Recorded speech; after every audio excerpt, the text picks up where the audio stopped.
की जमाना ना सर, सारी चीजें आजकल ऑनलाइन ही हुआ करती हैं। लेकिन ये ऑनलाइन की सुविधा आपको उपलब्ध होना मुझे बड़ा हैरान कर देने वाली लगती है। आपको नहीं लगता कि अगर आपको टेक्नोलॉजी से दूर कर दिया जाए तो आधा अपराध शायद ना हो पाए? शायद सर आप बुद्धिजीवी हैं, आपको ज्यादा इस चीज की नॉलेज होगी सर। हम तो अपने क्या कर सकते हैं, आप अपने कोई काम कर रहे हैं। तो दोस्तों, जैसा कि आप सुन पा रहे हो, ज्योति सिंह की हो गई है लड़ाई।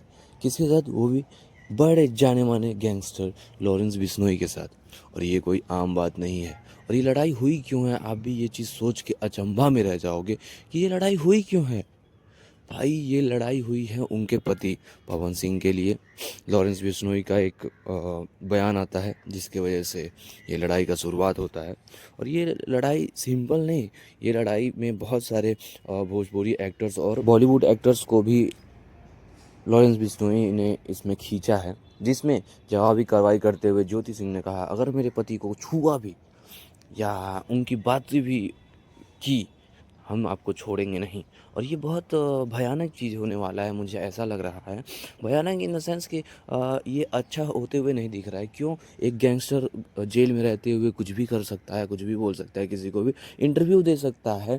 तो भाई वो जेल में क्यों है? ये चीज़ों बोलते हुए ज्योति सिंह ने कहा कि ये मेरे को पता समझ में नहीं आ रहा है गवर्नमेंट का कि वो जेल में है और किसी को भी धमकी दे रहा है, कैसे भी दे रहा है। और इसमें पवन सिंह को उन्होंने कहा कि मैं पवन सिंह को छोड़ूंगा नहीं, ऐसे बयान देते हुए चुनाव में अलग अलग हिसाब का बयान दिया है उन्होंने। उसको देखते हुए इन्होंने कहा कि मैं उसको छोड़ूंगा नहीं। और ज्योति सिंह कहा कि मेरे पति को अगर बोला भी कुछ, छुआ भी, तो मैं छोड़ूंगी नहीं। और ये आजकल का जो ट्रेंडिंग ज़माना है, ठीक है, सोशल मीडिया का ज़माना है, इस पे लोग बहुत एक्टिवली पार्टिसिपेट कर रहे हैं और डायरेक्ट एक्टिव है। इतना एक्टिव कि कोई भी इन्फॉर्मेशन पहुंचने में टाइम नहीं लग रहा है किसी के पास। और ये चीज़ें होते हुए देखना आपके लिए भी थोड़ा सा कठिन होगा। और इसके लिए अभी देखिए ये चीज़ें कहाँ तक जाती हैं। सो इस चैनल को सब्सक्राइब करो। मिलते हैं आपसे नेक्स्ट वीडियो में।